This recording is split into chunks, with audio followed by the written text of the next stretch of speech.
Praise the Lord to everyone in the name of Lord Jesus Christ। आशा करता हूँ यीशु मसीह में आप सब आनंदित होंगे और परमेश्वर के वचन में बढ़ रहे होंगे। आइए परमेश्वर के वचन की ओर बढ़ते हैं। प्रेरितों के काम 12वां अध्याय उसके 7वें वाक्य की ओर।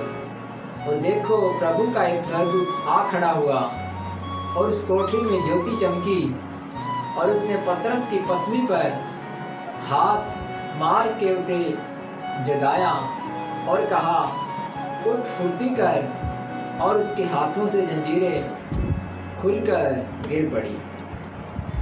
आमेन, प्रेज़ द लॉर्ड। प्रेरितों के काम की पुस्तक में हम बड़े अद्भुत कार्यों की चर्चा पाते हैं।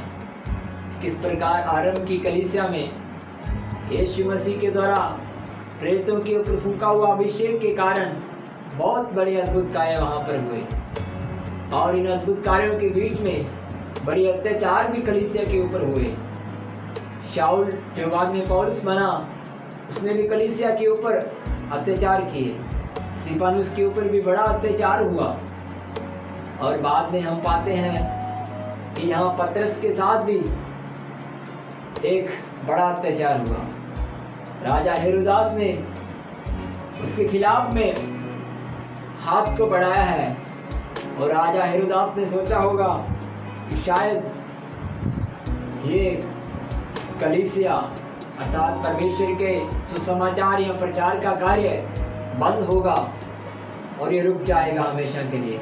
लेकिन वो नहीं जानता था कि परमेश्वर का एक और कार्य, एक और सेवकाई, बंदीगृह में पड़े हुए लोगों को परमेश्वर अपनी सामर्थ के द्वारा छुड़ाने की सामर्थ रखता है।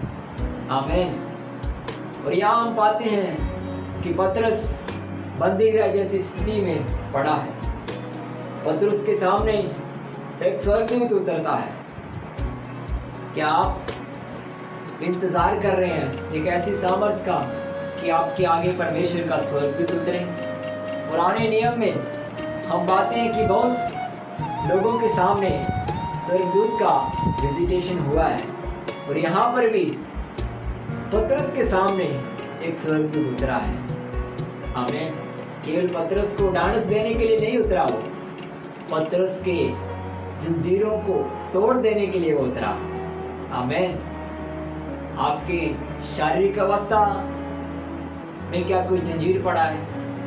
क्या आपकी आत्मिक स्थिति में कोई ऐसा जंजीर पड़ा है, या किसी ने आपको बांध दिया है?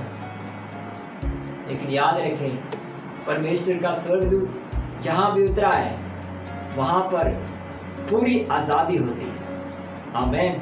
इस वचन के द्वारा मैं यीशु मसीह के नाम में घोषणा करता हूँ, हर एक वो जंजीर जो बांधे हुए है सुनने वाले हर एक श्रोताओं के जीवन से, यीशु मसीह के नाम में वो हर एक जंजीर से आज़ाद हो। In the name of Jesus I break it. यीशु के नाम में। हालेलुया। परमेश्वर तेरा इस प्रकार स्वर्गदूत का एक विजिटेशन वहाँ पर हुआ, तेरे लोगों के जीवन में होने के लिए मैं प्रार्थना करता हूँ। परमेश्वर इस वचन के साथ आप सभी को आशीष करे। May God bless you. आमीन, आमीन, आमीन।